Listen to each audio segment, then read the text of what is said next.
Hai, Assalamualaikum warahmatullahi wabarakatuh dan selamat sejahtera. Hari ini kita akan sambung lagi membincangkan buku teks tahun 4 KSSRC Makan Semula. Kali ini kita sampai pada muka surat yang ke 148. Okey, aktiviti seterusnya selepas kita buat aktiviti kebolehan mengalirkan arus elektrik, kita sampai ke aktiviti yang keempat iaitu tujuan menentukan sifat bahan terhadap kebolehan penembusan cahaya. Kita fokus pada penembusan cahaya lah hari ini. Jadi untuk yang aktiviti 4 ni, alat dan bahannya adalah belon, plastik luksina, kertas berwarna, sisip kaca, batang aiskrim, kertas surih dan plastik berwarna. Jadi sisip kaca ni ada tanda langkah keselamatan, mungkin kita kena pegang hati-hatilah sebab dia tajam kan. Okey, jadi langkah-langkah yang pertama, kita letakkan objek yang diuji di hadapan mata kita. Kemudian kita lihat objek lain yang berada di hadapan kamu lah. Contohnya awak berdiri dekat depan ada dinding kan, ataupun kat depan ada pokok bunga contohnya. Awak letakkan objek tu kat depan mata awak. Letakkan belon kat depan mata awak. Contohnya kan, macam dalam gambar ni lah. Okay, kemudian langkah kedua, perhatikan tahap kejelasan pandangan kamu. Kemudian langkah ketiga, ulang langkah 1 dan 2 dengan objek diuji yang lain. Mungkin mula-mula kita guna belon, lepas tu kita ubah plastik luksina pula depan mata kita. Kemudian kita letak kertas berwarna pula. Jadi yang keempat, rekodkan pemerhatian kamu ke dalam jadual seperti di bawah. Jadi contohnya kat sini dia bagi belon lah. Okay, jadi saya cuba buat satu-satu. Kita ada kat situ belon kan. Okay, yang pertama belon, jadi jelas tidak nampak. Kita tik dekat tidak jelas. Sebab belon ni kita boleh nampak tau apa yang dekat belakang dia, tapi kita tak tahu apa benda kita nampak. Kita nampak macam bayang-bayang gitu je kan. Jadi pemerhatiannya tidak jelas. Infernya, kerana belon membenarkan hanya sebahagian cahaya menembusinya. Saya ulang, kerana belon membenarkan hanya sebahagian cahaya menembusinya. Itu inferen dia lah. Kemudian yang kedua, plastik luksina. Plastik luksina dah tentulah kita akan nampak terang depan kita kan. Ada pokok bunga tu kita nampaklah terang depan kita. Jadi tanda dekat jelas. Dan inferennya, kerana plastik luksina membenarkan semua cahaya menembusinya. Kerana plastik luksina membenarkan semua cahaya menembusinya. Okey, seterusnya yang ketiga, kertas berwarna. Kertas berwarna ni biasanya kita akan menyebabkan kita tak nampak langsung. Okey, saya rasa lah sebab kalau awak tengok kalau awak buat sendiri eksperimen ni, awak nampak lihat belakang tu ada macam nampak sikit, awak boleh pilih kepada tidak jelas lah. Kalau saya buat hari tu saya memang tak nampak apa-apa kat belakang. Mungkin kita berwarna saya tebal kot. Jadi saya akan tanda dekat tidak nampak. Kemudian inferen saya, kerana kertas berwarna tidak membenarkan semua cahaya menembusinya. Kerana kertas berwarna tidak membenarkan semua cahaya menembusinya. Okey, sisip kaca. Sisip kaca senanglah, jelaslah kan jawapan dia. Inferennya, kerana sisip kaca membenarkan semua cahaya menembusinya. Batang aiskrim memang tak nampak terus kita kalau kita tutup mata kita dengan batang aiskrim. Jadi jawapannya, kerana batang aiskrim tidak membenarkan semua cahaya menembusinya. Kertas surih. Kertas surih tu macam mana? Kertas surih ni kadang-kadang kita ada nampak sikit tau belakang. Awak cuba tengok sendiri. Kalau awak rasa nampak, awak tulislah nampak sikit-sikit tu dia tik dekat tidak jelas. Tapi kalau awak rasa tak nampak, awak tulis tidak nampak lah. Okey, awak tik kat tidak nampak. Kalau saya buat itu, saya rasa saya dapat tidak jelas lah. Kita nampak tapi tak jelas. Jadi saya tulis kat situ tidak jelas. Inferennya bila tak jelas adalah kerana kertas surih membenarkan sebahagian cahaya menembusinya. Sebahagian tu penting ayat tu. Kemudian plastik berwarna. Plastik berwarna macam plastik sampah contohnya. Kita boleh nampak benda lalu tapi kita tak pasti apa benda tu kan. Jadi ia pun tidak jelas lah. Tanda dekat tidak jelas. Kemudian plastik berwarna, inferen dia kerana plastik berwarna membenarkan sebahagian cahaya menembusinya. Sebahagian cahaya je lah menembusinya. Jadi itulah jawapan untuk eksperimen ini. Jadi soalannya, apakah pemerhatian kamu dalam aktiviti ini? Pemerhatiannya, jawapan dia, terdapat objek yang jelas kelihatan, terdapat objek yang saya fikir ayat pemerhatian kita adalah terdapat objek yang jelas, tidak jelas dan tidak nampak apabila diletakkan di depan mata kita. Okey, terdapat objek yang tidak jelas dan tidak nampak apabila diletakkan di mata kita untuk melihat ke hadapan. Contohlah saya ulang balik semula ayat saya. Terdapat objek yang jelas, tidak jelas dan tidak nampak apabila diletakkan di depan mata kita untuk melihat objek di hadapan. Itu lebih kurang macam tu ayat dia, ataupun yang sewaktu dengannya lah. Awak nak buat ayat awak lagi menarik pun boleh lagi jelas Ayat saya tu mungkin tunggal-langgang sikit lah.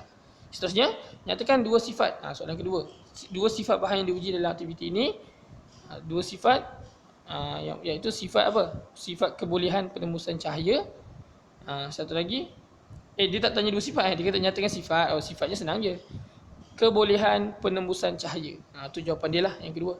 Okay, jadi ini merangkumi bukan. Ini adalah nota nota guru kat bawah ni adalah kau salah. Sorry pening sikit tadi. Aktiviti yang menggunakan sisip kaca perlu dilakukan dengan berhati-hati sebagai langkah keselamatan lah. Sebagai mana saya cakap tadi, sisip kaca tu mungkin boleh menyebabkan kemalangan. Okay, kita pergi kepada 149. Settle berkenaan dengan kebolehan penembusan cahaya. Kita masuk lagi satu iaitu aktiviti yang kelima. Tujuannya menentukan sifat bahan yang dapat mengalirkan haba pula. Kalau video sebelum ni kita buat mengalirkan arus elektrik. Yang ini boleh mengalirkan haba. Biasanya ia pun terdiri daripada logam juga kan. Kita tengok logam yang macam mana. Jadi alat-alat bahan dia akuarium, lidi, jam randik, pita pelekat, air panas, keranjang aluminium, batang aiskrim, sudu seramik, polisterena, plastik jernih, belon dan juga tali kulit. Okay, langkah-langkah dia, awak lekatkan objek-objek yang diuji pada sebatang lidi seperti yang ditunjukkan dalam gambar. Dia macam kaedah serapan juga gitu Dulu tak silap saya darjah 3 ke apa yang buat ni. Memang darjah 4. Saya tak ingat video sebelum ni lah. Okay, jadi kita lekatkan semua. Semuanya kita lekatkan dekat satu bahagian tu. Macam seolah-olah macam sidai baju lah. Okay. Kemudian sentuh bahagian atas setiap objek yang diuji dan tentukan keadaan awalnya. Selalunya kita akan pastikan kesemua bahagian ke atas tu adalah tidak panas ataupun tidak sejuk lah. Biasa sajalah normal. Kemudian yang ketiga, isikan air panas ke dalam akuarium. Kemudian rendamkan objek yang diuji dengan berhati-hati. Kita rendamkan sekali macam dalam gambar tu. Macam sidai kan. Kemudian selepas 2 minit, sentuh hujung setiap objek yang diuji dan bandingkan keadaannya dengan keadaan asal. Jadi keadaan awal. Maksudnya nanti kita nak tengok sama ada ia panas atau tidak. Okay, jadi kemudian rekodkan pemerhatian kamu dalam jadual seperti di bawah. Objek yang diuji, contoh kat situ belon kan. Pemerhatian keadaan objek selepas direndam, tandakan right. Adakah tiada perubahan ataupun berasa panas lah. Kemudian inference dia. Okay, saya bagi satu contoh lah. Mungkin saya bagi contoh belon lah. Okay, belon ni dia tiada perubahan, dia tak rasa panas. Jadi inference dia, belon tidak mengalirkan haba. Kalau contohnya kita ambil yang kedua, contoh kita ambil lidi. Lidi pun sama.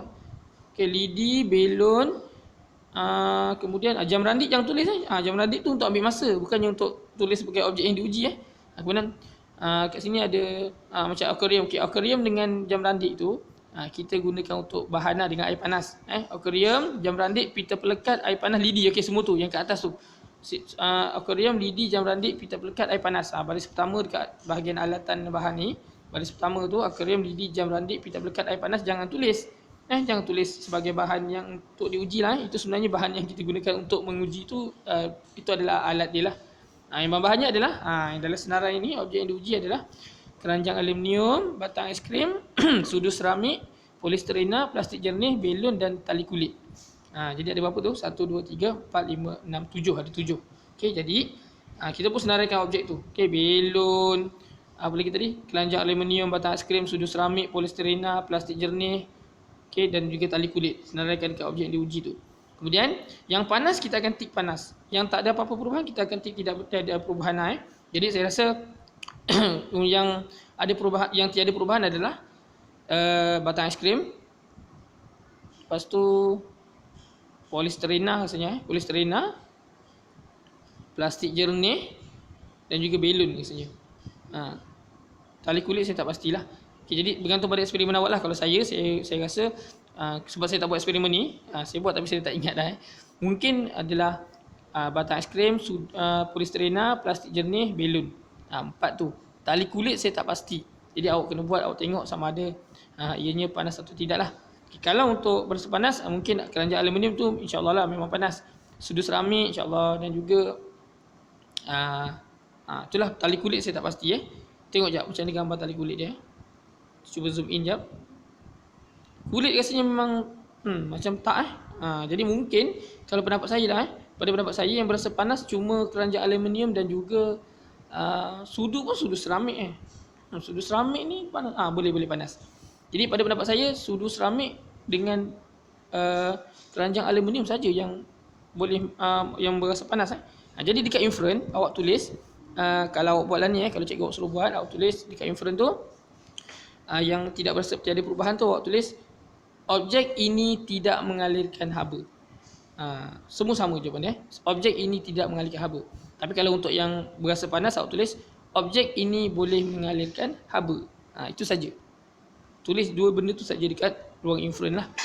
Ataupun depan dia letak kerana lah, kerana objek ini boleh mengalihkan haba, ataupun kerana objek ini tidak boleh mengalihkan haba. Okey, jadi soalan dia, apakah pemerhatian kamu dalam aktiviti ini? Pemerhatian tu berdasarkan apa yang kita nampak lah. Pemerhatiannya, awak salin, contohnya jawapan saya, pemerhatiannya, keranjang aluminium dan sudu seramik menyebabkan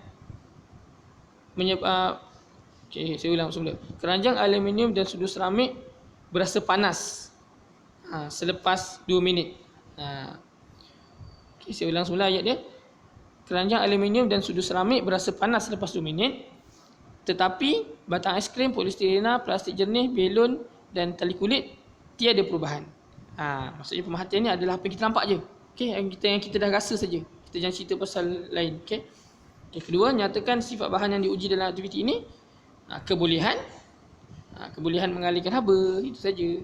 Yang kedua. Soalan ketiga, objek diuji manakah lebih panas selepas direndam dalam air panas? Manakah paling panas? Yang paling panas saya rasa adalah keranjang aluminium lah. Dia paling panas. Okay. Alright. Jadi nota guru, akuarium boleh digantikan dengan bekas lain bersesuaian. Jadi awak nak guna bekas macam bekas Tupperware yang Lucina tu pun boleh sebenarnya. Tak ada masalah. Bergantung pada kesesuaian dan apa yang awak ada lah. Okay, jom kita pergi kepada satu lagi aktiviti, iaitu aktiviti yang ke-6 muka surat 150, menentukan sifat kekenyalan bahan. Okey. Kekenyalan tu apa? Jadi kita tengok alat dan bahan dia: belon, tali kulit, gelang getah, spring, sudu plastik, batang aiskrim, pensel, straw dan juga paku. Langkah-langkahnya: pegang dan tarik belon dengan kedua-dua belah tangan. Kemudian lepaskannya semula. Tarik, lepaskan, tu je cerita dia. Belon kan. Jadi perhatikan perubahan keadaan belon tu. Adakah belon tu dikembali ke bentuk asal ataupun tidak? Kemudian ulang langkah 1 dan 2 dengan menggunakan spring dan objek diuji yang lain. Maksudnya lepas kita guna belon tadi, kita guna tali kulit, kita guna gelang getah, kita ambil spring, sudu plastik, batang aiskrim, pensel, straw, paku, semua kita senaraikan dekat objek yang diuji ni. Kat nombor 4 tu, rekodkan pemerhatian kamu ke dalam jadual seperti di bawah tu. Awak senaraikan semua alat tu, belon, tali kulit, gelang getah, spring, sudu plastik, batang aiskrim, pensel, straw dan paku di dalam kotak untuk objek yang diuji. Kemudian pemerhatiannya boleh ditarik dan kembali ke bentuk asal. Kalau boleh awak tik kat situ, kalau tidak boleh ditarik awak tik sebelah lagi lah. Okey. Kemudian inference tu awak boleh jawab, kalau benda tu dia boleh kembali ke bentuk asal, awak tulis kerana bahan ini kenyal. Kerana bahan ini kenyal. Kalau yang tak boleh kembali ke bentuk asal, kerana bahan ini tidak kenyal. Ataupun nak cantik sikit ayat dia, kerana bahan ini bersifat kenyal. Kalau yang tak boleh tarik, kalau kita tarik tak boleh patah balik tu, maksudnya dia jadi lain. Kita jawab kerana bahan ini tidak mempunyai sifat kekenyalan. Okey, dua jawapan tu saja untuk inference. Jadi daripada senarai ni saya rasa belon, gelang getah, spring, itu saja. Belon, gelang getah, spring adalah yang boleh ditarik ke bentuk dan kembali ke bentuk asal. Tali kulit, sudu plastik, batang aiskrim, pensel dan straw dan paku, itu tidak boleh kembali ke bentuk asal lah. Jadi jawapan inference dia ikut jawapan yang saya bagi tadi lah. Yang dua jawapan tu. Okay, jadi soalan dia kat sini, apakah pemerhatian kamu dalam aktiviti ini? Apa pemerhatian kita? Pemerhatian kita tengok apa yang kita nampak tadi kan. Jadi kita boleh senaraikan dekat jawapan pemerhatian, belon, gelang getah dan spring boleh ditarik dan kembali ke bentuk asal. Manakala tali kulit, sudu plastik, batang aiskrim, pensel, straw dan paku tidak boleh ditarik, tidak boleh ditarik. Tidak boleh ditarik langsung lah. Bukannya tariknya, tidak boleh ditarik pun. Bukannya tidak boleh kembali ke bentuk asal, tidak boleh ditarik pun. Saya ulang balik semula ayat pemerhatian dia. Belon, spring dan gelang getah. Belon, gelang getah dan spring boleh ditarik dan boleh kembali ke bentuk asal. Tetapi ataupun manakala tali kulit, sudu plastik, batang aiskrim, pensel, straw dan paku tidak boleh ditarik. Itu saja jawapan dia untuk pemerhatian. Ingat, pemerhatian kita salin apa yang ada dekat kotak pemerhatian tu sebenarnya. Yang apa yang kita nampak daripada apa yang kita buat je. Okey. Kemudian yang kedua, nyatakan sifat bahan yang diuji dalam aktiviti ini. Jadi sifat dia adalah sifat kekenyalan bahan. Sangat mudah kan? Kemudian yang ketiga, objek diuji manakah yang boleh ditarik dan kembali ke bentuk asalnya? Jawapannya tadilah. Jawapannya adalah belon, spring dan gelang getah. Itu saja. Okey, jadi berdasarkan semua aktiviti yang telah dijalankan, apakah yang dapat kamu rumuskan tentang sifat sesuatu bahan? Okey. Maksudnya semua aktiviti tiga-tiga tadi, apakah yang dapat rumuskan tentang sifat sesuatu bahan? Maksudnya kita dapat rumuskan bahawa setiap bahan mempunyai sifat-sifat yang berbeza. Itulah bagi rumusan paling senang lah bagi saya. Jadi setiap bahan tu adalah dia punya sifat-sifat dia lah. Tak semestinya semua bahan tu sama je. Jadi nota guru, kekenyalan ialah kebolehan sesuatu bahan untuk kembali kepada keadaan asalnya sesudah ditarik, dipicit atau diregangkan lah. Kalau dalam ni tadi bukan saja kembali ke bentuk asal, nak tarik pun tak boleh. Okey, jadi saya rasa sampai situ dulu. Kita sudah habis pun 6 aktiviti. 3 daripadanya yang kita bincang hari inilah berkenaan dengan sifat bahan. Jadi saya harap awak ingat, pada kelas akan datang, video akan datang, kita akan sambung lagi dengan aplikasi sifat bahan. Kenapa kita kena belajar benda ni? Apa aplikasinya dalam kehidupan harian? Kalau nak tahu, jangan lupa teruskan subscribe dan nantikan video terbaru daripada saya. Okay? Alright, Assalamualaikum dan selamat sejahtera. Jumpa lagi.